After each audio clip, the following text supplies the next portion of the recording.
Steve here. Never thought of myself as having ADHD, but here we are. Dash is not finished because I thought I had to get back onto the roll cage, but in order to do the roll cage, I had to take the windshield out. But in order to get the windshield out, I had to take the roof rack off. And oh, by the way, well, the roof rack's off. Well, why not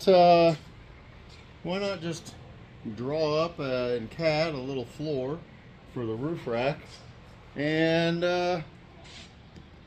do that. So check that out. We've got tie downs here. This is our E-track attachment. The little X's go right in there, and then you've got these little guys right. Focus right there. Take this right there. See that little guy?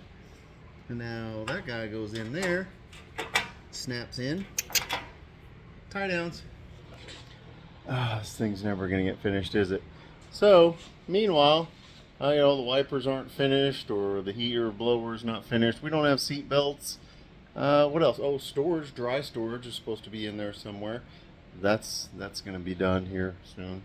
Philip, trust me, it will be. We'll have dry storage.